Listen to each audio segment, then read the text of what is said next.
Você sabe quem eu recebo para abrir com chave de ouro o programa de hoje? Esse jornalista, que é um profissional multifacetado. Ele é ator, ele é apresentador, ele faz parte da história da TV no Brasil. Credibilidade e carisma ele já tem de sobra. Já trabalhou com diretores renomados, apresentando telejornais, atuando em novelas, minisséries, além de programas de rádio. Aliás, foi na Jovem Pan que ele começou, inspirado pelo seu pai. No SBT ficou por mais de 20 anos, onde fez todos os jornais, em todos os horários. Antes já tinha trabalhado na própria emissora, na Globo, na Cultura, na Manchete e na Record. Esteve também à frente do Fantástico, do Festival dos Festivais, do Criança Esperança, e agora estamos revendo o nosso Globo de Ouro, ele está lá sempre. Olha só o que nós encontramos em nosso baú. Boa tarde, Isabela. Boa tarde, bela Isabela. Hoje, mais do que nunca, essa abertura está em cima, né? Bela Isabela. Boa tarde para vocês, obrigado por terem vindo. Mais uma vez, boa tarde para você de casa. Já reparou? Dá só uma sacada. Olha como a Isabela tá linda. Isabela, você tá linda hoje, Isabela. Sempre, você vem sempre. A Isabela é linda. Tá sempre bem vestida. Mas hoje tá demais, Isabela. Tá com categoria, tá linda. Então vamos trabalhar um pouquinho. Não, mas isso tudo é porque semana passada, depois daquele jantar, coisa e tal, olha só como é que ela veio, toda empolgada. Eu quero saber como é que você tá passando o seu feriado. Tá passeando muito? Ah, tô muito. Aqui o Teatro Fênix, Globo de Ouro, Domingão. Tá trabalhando domingão, né? Mas numa boa. Tá trabalhando numa boa, claro, né? Claro. Afinal, hoje é um dia especial. Tá vendo? Atualmente, ele está no elenco da TV Record, no comando do programa Hoje em Dia, ao lado da Ana Hickman e da Renata Alves. É meu pessoal e querido amigo, televisão tem muito, é meu amigo, né? Ele é meu amigo da minha casa, meu amigo querido de muitos anos. Estou recebendo César Filho. Eu queria merecer a metade de tudo isso que você falou, Rony. Para. Como é que você está, irmão? Uma alegria imensa estar aqui contigo mais uma vez. Muito obrigado por ter vindo. Eu agradeço. Na sua casa, sabe disso. É uma honra estar aqui com vocês. Para com isso. De verdade, Rony, eu estou falando de verdade. Você sabe o carinho, o respeito, a admiração que eu tenho por você, que eu sempre tive. Obrigado, querido. Tivemos tantos encontros ao longo dessa vida, né? É verdade. No rádio, na televisão e hoje mais uma vez. Então eu me sinto totalmente em casa, além de acompanhar sempre o seu programa. Obrigado. Você de já gostar falou demais quando do seu programa. Quando a gente se encontra, normalmente na casa do Fausto, você dá sugestões. Já ligou para mim, para eu ser mais opinativo, e fui. Foi, verdade. E fui. Comecei a bater pesado. Enfim. Não, é porque você tem as suas opiniões... quando a gente conversa, é que às vezes eu não via você colocar isso na televisão. E a pessoa que te acompanha, certamente tem você também como parte da família. São tantos e tantos anos. Então eu acho que a televisão hoje, ela mudou um pouco. Antigamente a gente tinha, eu faço parte, eu digo antigamente porque eu fiz parte, eu tenho uma história de mais de 30 anos de televisão. A gente era um pouco mais, tinha uma distância maior, eu acredito. Hoje a gente está mais próximo do telespectador, sabe? Então a linguagem mudou, o comportamento nosso mudou. Então é muito bacana a gente ver você exatamente como você é mesmo aqui na TV. Cumprir a risco que você me sugeriu. Você veio de Guaratinguetá para cá, para São Paulo, você tinha 9 anos de idade. 9 anos. Aos 16, você já resolveu seguir a carreira do teu velho. Porque foi assim, meus pais, eles eram separados, né? Meu pai mudava muito por causa do rádio, ele trabalhou em várias cidades e a gente ficava lá no interior.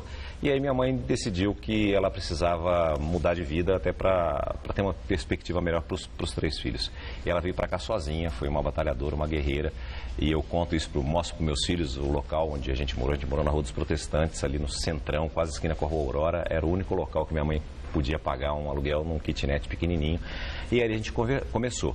E quando eu estava com 16 anos, com 12 eu passei a ter um contato mais próximo com meu pai, porque ele veio morar em São Paulo. E a partir dali eu passava todos os finais de semana com ele. Então eu comecei a conhecer melhor meu pai e aquele ídolo que eu tinha só do rádio, das histórias que minha mãe sempre contou dele, da fantasia que minha mãe contava. Aquilo já despertava um sonho lúdico para mim de ter o meu pai mais próximo. E aí, quando eu estava com 12 anos, eu passei a conviver mais com ele. E aí, convivi mais com as histórias do rádio. E aquilo foi crescendo e chegou um momento em que eu tinha que começar a pensar o que eu queria fazer.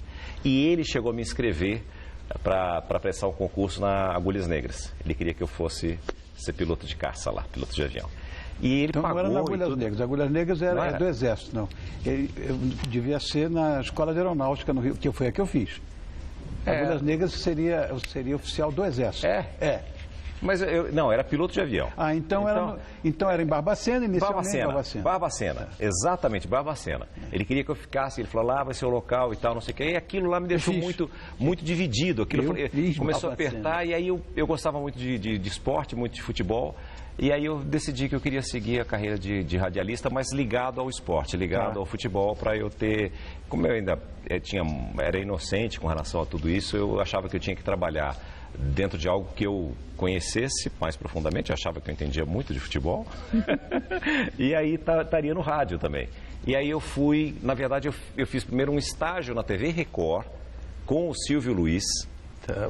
É verdade, fiquei lá durante 3 meses. Sobreviveu? Sobrevivi, e aí saí porque eu estava aguardando, e também é a mesma coisa, na juventude você tem essa explosão de você achar que você já, com 3 meses eu achava que estava pronto, que podia fazer algo, e não tive a oportunidade que eu achava que poderia ter na Record.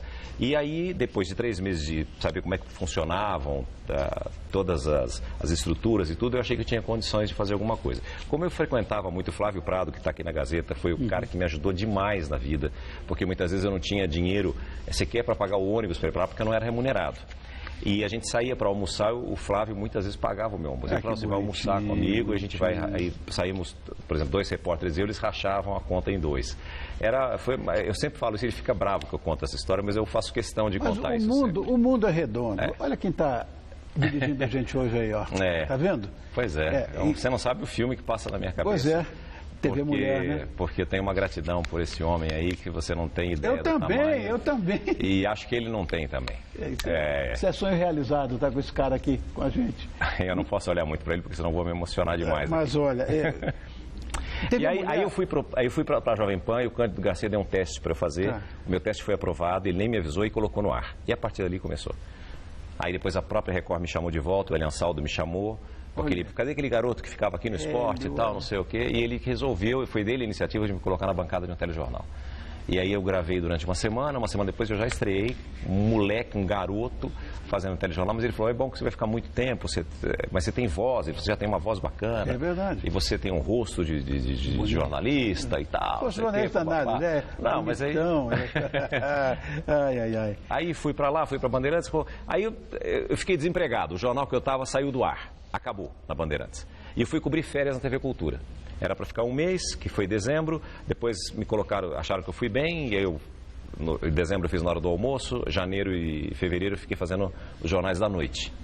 E aí quando faltava uma semana para terminar esse meu período, que não tinha mais ninguém para sair de férias para eu cobrir, e as pessoas, olha, infelizmente nós não vamos poder contratar você, eu recebi um telefonema de uma pessoa que está aqui, me convidando para apresentar o TV Mulher. Esse programa foi, para nós que somos de televisão, foi um marco da televisão brasileira. Abriu um horário novo. Quer dizer, que a televisão era uma coisa. Esse era um horário menor. Hoje é um horário que se disputa a tapa. Não é? Antigamente, nessa época da TV Mulher, o rádio era o horário nobre do rádio, não era da televisão. A gente tem um pedacinho para mostrar para você. Tem. Mentira. Pode rodar, Tatá. Cristal. Por que cristal? Tá mais cristal. Estamos todos de branco, LP, capa toda branca. Funciona, é verdade?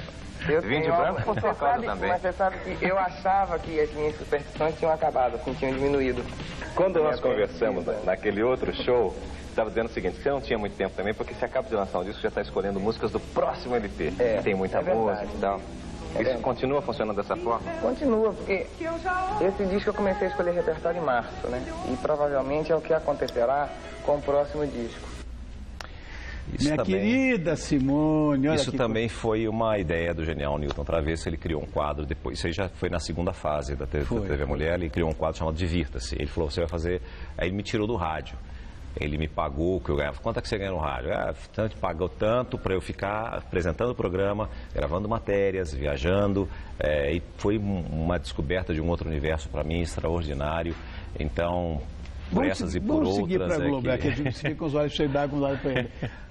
Seguindo na Globo, porque depois do Sérgio Chapelin, do Cid Moreira, sobra para você a contratação para apresentar o Fantástico. Aquilo foi uma loucura. Loucura Rony. não, Não, porque assim, eu tinha 4 meses de TV Mulher, e aí José Itamar de Freitas, Me lembro, que foi um cara também que revolucionou essa parte do jornalismo com a revista eletrônica, e poucas pessoas dão crédito para ele.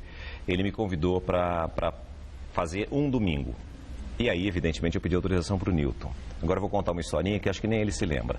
E aí, eu fui para o Rio, fiz, e era gravado, era uma participação gravada para chamar um musical ou algo assim e tal. E eu voltei no domingo mesmo, eu voltei para São Paulo, reuni toda a família, minha mãe, os irmãos, tudo para ver, né, fazer uma participação no Fantástico e tal. Aí o Zé Itamar me telefona.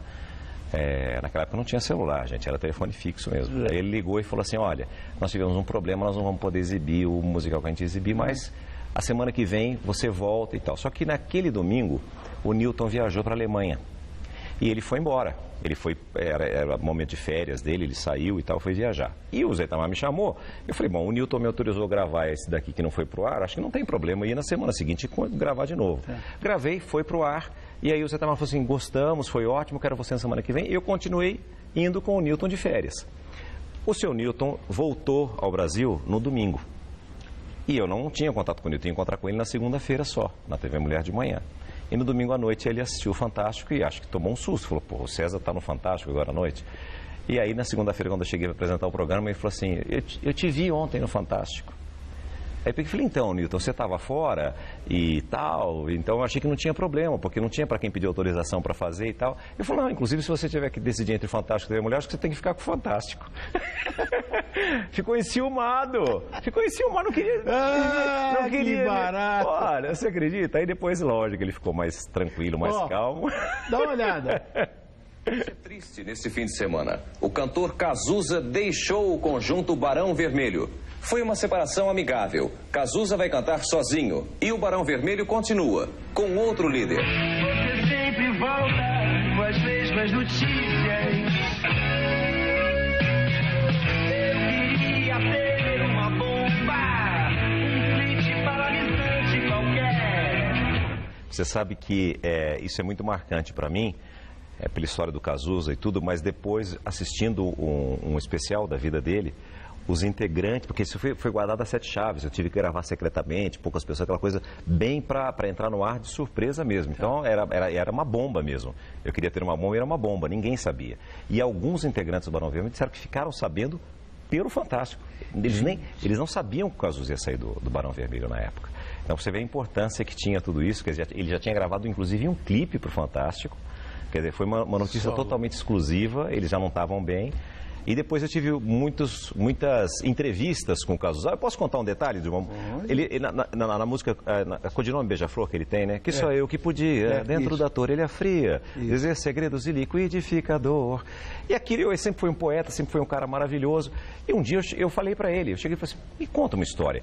O que quer dizer segredos liquidificador? Porque eu não conseguia entender. E aí ele me disse, ele falou assim, é a língua rodando na orelha da pessoa amada. Só eu que podia, dentro da torelha fria, dizer segredos liquidificador, porque só essa pessoa que pode ouvir esses segredos. Né? É genial, não é? É genial. Eu acho extraordinário essa passagem que eu tive com ele. Passando de Globo para SBT, você disse que foi a sua grande casa. Eu estava lá quando você falou isso. Você sabe que todas as emissoras tiveram um papel fundamental na minha vida. A Record por ter começado, o Newton, a TV Globo, porque me colocou em termos de explosão nacional, de todo mundo saber quem eu era. Eu assisti a sua despedida e tudo. Emocionada do SBT. Eu estava lá, César. Sim, eu estava lá. Sim. Você foi no Teleton, eu estava lá. E aquela despedida foi tão bonita, tão agradecida, tão legal. Eu acho, inclusive, que aquela porta vai estar não aberta, mas escancarada para você pro resto da vida. Assim, eu tenho uma gratidão eterna com o Silvio. Eu estava fora do ar, eu estava sem trabalho, eu não consigo, você se lembra dessa minha fase? Você tentava me ajudar, você aguentou tantos desabafos meus, e estava difícil. Ao contrário do rádio, que sempre abriu as portas para mim, depois que a Manchete faliu, que eu estava também com o Newton lá, o Newton que me levou para a Manchete, eu não consegui mais em nenhum local arrumar um espaço para eu trabalhar na televisão. Mesmo estando com o Silvio durante muitas oportunidades, ele dizia, eu não posso contratar você por contratar, eu tenho que ter algo para você fazer. Então eu fiquei muito tempo fora da televisão. E quando eu já tinha pensado em desistir, de verdade mesmo, e até me mudar daqui do Brasil, embora, tentar sei lá, começar uma vida nova, com outra carreira, com algum outro, sei lá, nem sabia, eu estava totalmente desorientado. O meu telefone tocou, eu estava com a Elaine, a minha filha era pequenininha, eu levei ela para Disney, e lá, vendo aqueles barcos passando em Miami e tudo, eu falei, pô, vamos mudar para cá, vamos tentar uma nova vida aqui. Ela falou, você é louco? Eu falei, para começar algo novo no Brasil, vamos começar algo novo num outro país. E aí nós voltamos, 2 semanas depois que nós estávamos aqui de volta, o telefone tocou e o Silvio me convidou para voltar para a televisão, para fazer o SBT Repórter. Deus é tricoteiro. E aí, tanto é que quando eu cheguei lá, o diretor que estava lá, que era o senhor Orlando Macrini, falou para mim, nós não temos muito dinheiro para te oferecer. Eu falei para ele, onde é que eu assino? Porque eu não estava indo pelo dinheiro, eu estava indo pela oportunidade. Claro. E de verdade mesmo, eu não sabia. Claro. E ele, evidente, ele me falou quanto eu ia ganhar, e eu falei, eu estou aqui, depois, um pouco tempo depois, o Silvio mandou me dar um aumento, depois ele me chamou, quando eu já tinha feito 3 programas diferentes, ele falou assim, pô, você faz o Ver para Crer com Portiolli, você faz bem. Você faz o SBT Repórter, você faz bem. Você faz o telejornal, você faz bem tudo, ele falou para mim. Eu falei, não, Silvio, aí eu falei para ele, eu não estou aqui pelo dinheiro, eu estou aqui pela oportunidade. E ele falou assim, eu sei. E a partir dali ele me deu um salário maravilhoso, renovou um contrato comigo por um tempo maior. Então, eu nunca falei não para o SBT. Eu fiz tantos projetos no SBT e aí eles me colocaram num horário que, teoricamente, era um horário ingrato. Não, César. Não. Pô, eu me lembro da tua vida. Aquilo ali é insalubre. Mas quando eu comecei, Rony, era 7 horas da manhã, das 7 às 7h30. Aí, foi fazendo sucesso, foi dando audiência, foi para 1 hora, das 7 às 8. Aí foi das 7 às 9. E depois das 6 às 9. Então eram 3 horas, mas eu acordava às 3 horas da manhã, e isso durante 2 anos, né? Então, por isso, muitas vezes as pessoas também não entendem essa minha saída e a minha ida para a Record. Mas o importante para mim foi assim, todas as pessoas do SBT, os diretores, o Leão Abravanel, Daniela Beruti, o próprio Silvio, né, a Dona Iris, eles entenderam perfeitamente, não foi por questões financeiras, foi por uma qualidade de vida melhor, por uma oportunidade de voltar a fazer algo que eu sempre batalhei dentro do próprio SBT, que era uma revista eletrônica. Eu não sabia que seria hoje em dia, mas eu sabia que seria um programa seria hoje em dia. Não seria. Não seria. Realmente não seria. O que nunca se falou, nunca se cogitou hoje em dia. Era um outro horário, era um programa novo, talvez um programa da tarde, algo que misturasse jornalismo e entretenimento. E para mim também foi uma surpresa, mas uma gratificante surpresa de poder apresentar hoje em dia. E aquela história também da Elaine, que ela está fazendo Império agora, né? Uhum. Mas tudo bem, disseram que ia, que não ia. Isso é o de menos. O que eu quero é um fuxico bem bala mesmo aqui. Diz que você tem ciúme dela quando ela faz aquelas cenas mais apaixonadas. Eu não tenho ciúme. Você não assiste? Eu peço para me avisar para não ver. É claro. Bem-vindo ao clube, eu penso como você. Vejo todas as cenas. Claro. Mas a hora que tiver alguma... Tem a cena, vai ter cena de beijo e tal, não sei o que, me avisa, eu saio fora da sala, depois eu volto. Eu tô fora, também entendeu? Não gosto. Eu não gosto. Eu também não gosto, Nilton, eu não gosto. Eu não preciso ver. Eu fui casado com uma atriz, também não gosto. Não preciso ver. Não preciso ver. Quando ela faz as cenas todas, eu assisto todas. E depois fala, achei que foi legal aqui, foi isso. Mas aí eu falei, as cenas de beijo eu não precisa me chamar para ver. Pula essa, pula. E os projetos pessoais? Você... Esse negócio do reality, sai, não sai?